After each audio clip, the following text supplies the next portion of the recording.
VK news Uttar Pradesh Uttarakhand, सच का सारथी।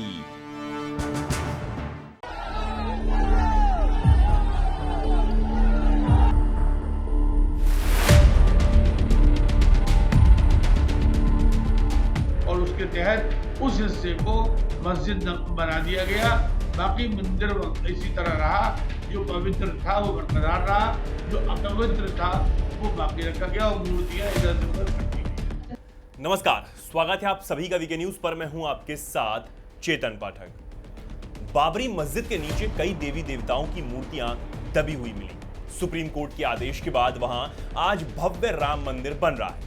इसके बाद से एक अलग लहर इस देश में चली और जिन मंदिरों को तोड़कर मस्जिद बनाई गई थी, अब उनको मुक्त करवाने की पहल चल पड़ी और एक एक कर देश की अलग अलग मस्जिदों पर दावे किए जाने लगे हैं कि यहां भी मंदिर ही था, जिसे नष्ट कर मस्जिद बना दी गई। वाराणसी की ज्ञानवापी मस्जिद में भी हिंदू पक्ष के दावे के बाद कोर्ट ने वीडियोग्राफी का आदेश दिया, जिसमें यह दावा किया गया कि मस्जिद के वजूखाने में शिवलिंग नुमा आकृति है, जिसके बाद अब उसे हिंदुओं को सौंप देना चाहिए। ज्ञानवापी मस्जिद में शिवलिंग मिलने के दावे के बाद सियासत भी अपने चरम पर है और वो लोग भी इस दावे को सच मानते दिख रहे हैं जो राम जन्मभूमि विवाद के समय राम के अस्तित्व को ही नहीं मान रहे थे। अब ऐसे लोग भी ये कह रहे हैं कि ज्ञानवापी पहले हिंदू मंदिर ही था, जिसे तोड़कर बाद में मस्जिद बनाई गई है। हिंदुओं को धमकाने वाली और मंदिर के सामने लाउडस्पीकर लगाकर नमाज पढ़ने की धमकी देने वाली सपा नेता रुबीना खानम भी ये कह रही हैं कि अगर वहां शिवलिंग मिला है तो ज्ञानवापी हिंदू पक्ष को दे देनी चाहिए। अब इसके बाद एएमयू के पूर्व प्रोफेसर मुफ्ती जाहिद खान ने बड़ा दावा किया है। उन्होंने ज्ञानवापी में पहले मंदिर ही था, बाद में यहां मस्जिद बनाई गई, ऐसा कहा है। यानी जाहिद खान साहब ने भी ये मान लिया कि ज्ञानवापी मंदिर ही था।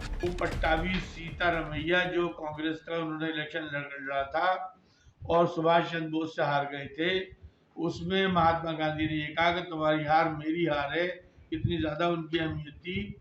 उन्होंने भी वो कहानी लिखी है कि ये हिंदू राजा जो औरंगजेब के साथ वहां गए हुए थे, उन्होंने गंगा स्नान करने के बाद ये भी कहा कि हम मूर्ति के दर्शन भी करना चाहते हैं। ये करने गए, एक रानी उसमें से गायब पाई गई। तो वो मंदिर जो उससे जरा पहले अकबर के दौर में सरकारी खजाने से राजा टोडरमल जो उस वक्त के फाइनेंस मिनिस्टर थे और राजा मानसिंह जो chief of the army staff और डिफेंस मिनिस्टर थे, इन दोनों ने मिलकर ये बाकायदा एक मंदिर बनाया था। और ये कहाँ तक था, कैसे था, उसकी तफसील तो मुझे नहीं मालूम, लेकिन उसका जो ये हिस्सा, एक रानी जब गायब पाई गई तो राजाओं ने शिकायत की कि हमारी एक रानी गायब हो गई है, लिहाजा उसको तलाश किया गया। तो मालूम हुआ कि एक रानी कहीं तहखाने के अंदर ले जाकर उसके साथ रेप किया गया। उसके चक्कर में उन्हीं हिंदू राजाओं ने कहा कि ये तो जगह अपवित्र हो गई है, लिहाजा इसको ढा दिया जाए, और वो उन लोगों ने अपनी मर्जी से ढा दिया।